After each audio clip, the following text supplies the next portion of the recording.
അയോധ്യ പണാപഹരണ കേസിന്റെ പശ്ചാത്തലത്തിൽ Shriram Janmabhoomi Teerthkshetra trust fund management മെച്ചപ്പെടുത്തുന്നതിനുള്ള നടപടികളിലേക്ക് കടക്കുന്നു. ട്രസ്റ്റിന്റെ ബൈലോ ഭേദഗതിയും പരിഗണനയിലാണ്. ഒരു സിഇഒയെ നിയമിക്കാൻ അനുമതി നൽകുന്നതിനായാണ് ബൈലോ ഭേദഗതി.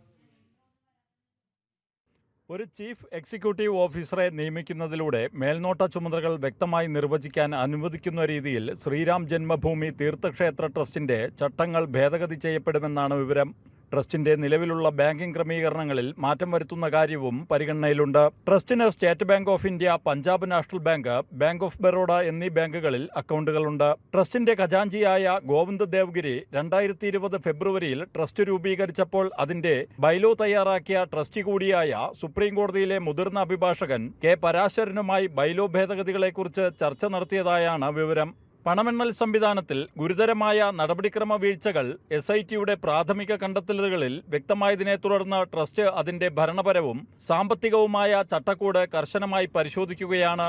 ഉത്തരവാദിത്വം ശക്തിപ്പെടുത്തുക, മേൽനോട്ടം കർശനമാക്കുക, ഇത്തരം സംഭവങ്ങൾ ആവർത്തിക്കാതിരിക്കുക എന്നതിലാണ് ഇതിലൂടെ ട്രസ്റ്റ് ലക്ഷ്യമിടുന്നത്. ട്രസ്റ്റിന്റെ രേഖയിൽ സിഇഒയെ നിയമിക്കുന്നതിന് വ്യവസ്ഥയില്ല.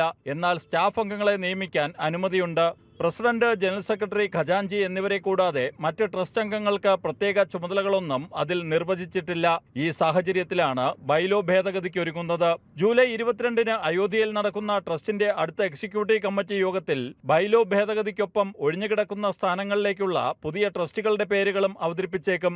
ചീഫ് എക്സിക്യൂട്ടീവ് ഓഫീസറെ കണ്ടെത്താൻ ഒരു സമിതിക്ക് രൂപം നൽകിയതായും ചില പേരുകൾ പരിഗണിക്കുന്നതായും വിവരമുണ്ട്.